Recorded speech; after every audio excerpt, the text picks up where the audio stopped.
Who doesn't like pizza? I know, you're saying to yourself, I love pizza. And you probably go out for pizza a lot, but I'm gonna show you something really simple.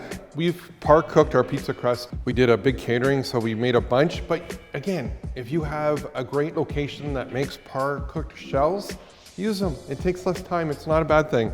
So this is my cheeseburger and dill pickle pizza. I know, you think I've lost my spiky haired mind, don't you? So we're gonna take a little bit of tomato sauce on the bottom. And this is just tomatoes. We've reduced down, a little bit of salt. You can find any kind of tomato sauce that you like and use that.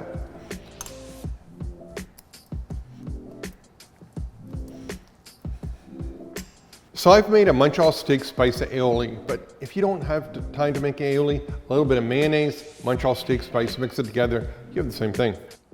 We're gonna drizzle a little bit of our aioli on the pizza.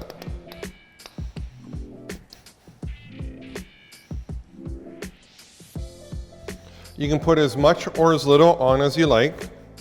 Then we're gonna take some amazing Bothwell cheddar. This is our nacho blend. Great thing, love using great ingredients.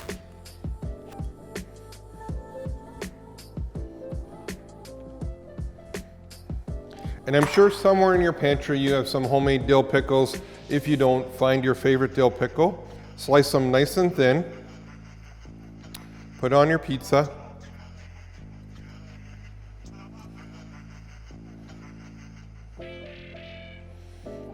And then finally, the ingredient above all ingredients, some grass-raised NutraFarms ground beef. It really doesn't get much better than this.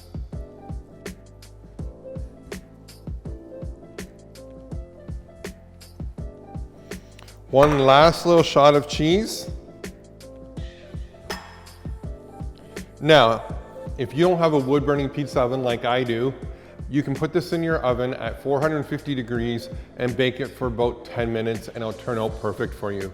But you're gonna come with me and we're gonna put it in the wood-burning pizza oven.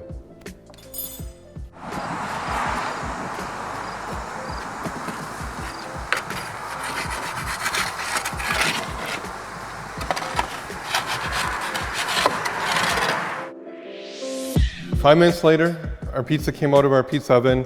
It's all ready to go. We're gonna cut into this beautiful pizza. Like I said to you before, you don't have a wood-burning pizza oven, use your oven. It's gonna be fantastic. Your family and friends are going to love it. And hey, till next time, join me